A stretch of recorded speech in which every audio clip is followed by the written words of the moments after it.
From the mid-19th century, the port of Örnsköldsvik was a bustling hub, central to the city's growth and prosperity. Picture a port alive with activity, where sawn timber from nearby steam sawmills and later products from the rapidly growing pulp industry were shipped out to the world. This vibrant scene encapsulated the essence of Örnsköldsvik's industrial age. In its early days, the port handled a variety of goods, including oil, coal and grain. The late 19th century saw an increase in the handling of general cargo and bulk goods like coal and ore. The unloading and loading of these goods were labor-intensive and perilous, demanding a significant workforce.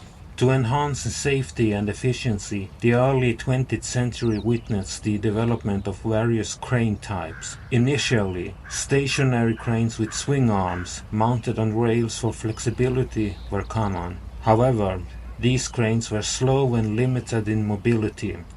The 1920s brought a breakthrough with the introduction of the luffing jib crane, featuring an articulated lifting arm that allowed for quick maneuvering with a full load. This innovation balanced the arm's weight with a counterweight, revolutionizing cargo handling. The crane structures, comprising welded lattice constructions bolted together during assembly, could handle a maximum load of 6 tons for general cargo and 5 tons for grab bucket operations. Despite the technological advancements, Örnsköldsvik's port did not require mechanical aids for loading and unloading after World War II. In 1949, the Port Authority ordered the first crane, a green one, delivered in 1952. The second crane, a blue one, followed in 1962, featuring electrical equipment and an updated control room design.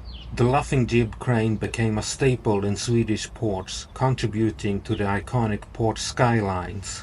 However, the rise of container shipping diminished the need for these cranes, leading to a shift towards different lifting equipment. Consequently, many smaller ports were phased out in favor of fewer larger ports. Today, Örnsköldsvik's port has transformed, integrating residential buildings and public spaces. The marina, complete with a guest harbor, remains, along with the historic cranes, serving as enduring symbols of the port's crucial role in the city's industrial history. I appreciate it if you would like and subscribe. The cranes significantly increased the port's capacity. By the late 1930s, Örnsköldsvik had become the 4th largest port in northern Sweden. Today, this type of crane is outdated and no longer in use. In 2002, the industrial port was relocated to Domsjö, Sweden. Since 2010, the cranes have been designated as historic monuments and are therefore protected under the Cultural Environmental Act. The purpose of historic monuments is to preserve traces of history that are significant for understanding contemporary society. They also ensure the public's right to an important part of the cultural